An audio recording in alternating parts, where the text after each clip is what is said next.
Welcome back to the channel. I'm Joe Potter, and this is the Vintage Underground. Thought I'd do an update on my Jag XJ Coupe build, and not a whole lot has happened since the last time we talked, but a little bit, and certainly some planning. We're heading into winter here. The driving season's over. Our show schedule is over for the summer, so I like that. Winter's coming and gives me opportunity to work on projects instead of going to shows and doing all that kind of stuff. So really do like winter, building cars. It's quiet and you can have your mind to yourself. So last time I showed the structure was in place, and that's kind of where we're at. So now I'm starting to fit things, and some things I had previously fit, or I had ideas of what I was doing, and that changed because of the structure that was in place, or it evolves. And that's one thing you got to do is you have a plan, what you're going to do, and it changes based on the realities of what you end up with, and you have to adapt. And that's certainly what I'm doing here. Most of my time right now is in the dash area. I originally had set up the electric steering, which is deep in the dash here, at a different angle, and I had used the Trent and I had modified the original Jaguar column, and we were going to use that because I liked the telescoping function of it. The problem is that once we got this structure in here, it completely messed with our ability to use this column, and I had to change the location of the electric assist motor. So now I've rotated the electric assist motor over, and so the actual motor part is over pointing towards me now.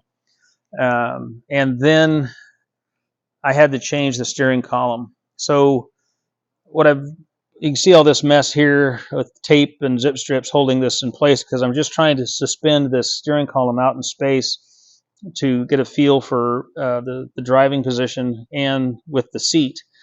These are the seats I'm going to use. They won't have these headrests on them, but these are the seats I'm going to use, and that's going to be the position that they are.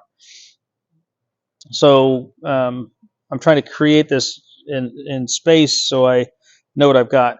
So I've had to abandon this with the telescoping function, but I am going with what here in the States is the GM style column, and this is an I did it column because it has a tilt function.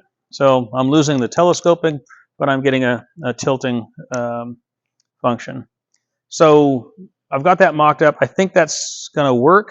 I've got a hub coming to tie the steering wheel to that GM column where I had it before. I had it here. That's a Momo wheel. Once I have that, I'll know the depth of that hub and have everything in one piece. And I do have the ability to move where I'm going to mount this column to the electric drive section.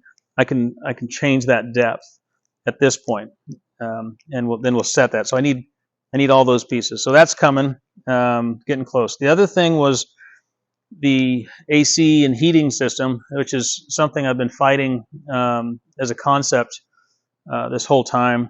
And not originally, but at one point I was going to put the AC in the rear, put the heat in the front, and now I'm at the point it keeps evolving. This structure here did two things.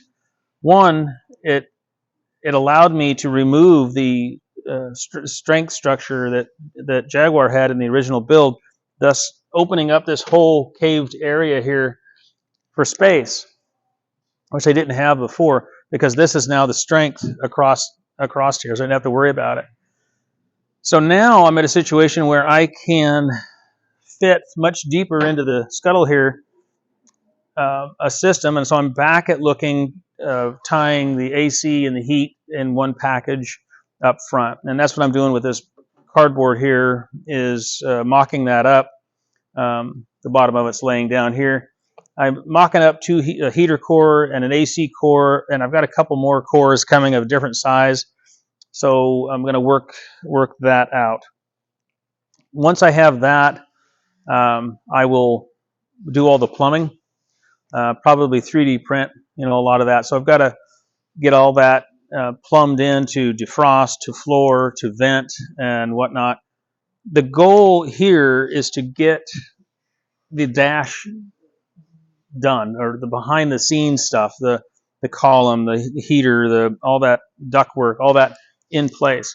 Then I can scan it and I can get the mold made for doing my actual dash over the top.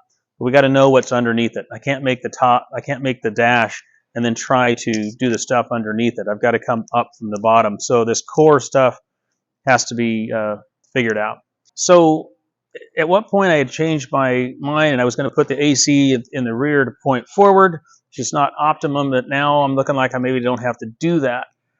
You can see that with the addition of this structure now, the structure comes back and ties in above the pickup points here on the rear suspension, so it ties that all together. But we're penetrated well beyond the original wall that separated the trunk from the cockpit. So now what's going to happen is this wall is going to be from here to here, and this will all be inside. This will be capped, and I'll put a wall here, and then give me this structural strength back here. That then, I'm toying with the idea of taking this out completely. And so then I would have this cool shape all the way around the back, and we would upholster that. It would look kind of cool, which I like a lot. So I'm considering doing that. The primary problem with doing that is these two pieces here. This is the principal structure mount for, it's the only structural mount for the hinges for the boot. And this is the hinge. And these things are giant.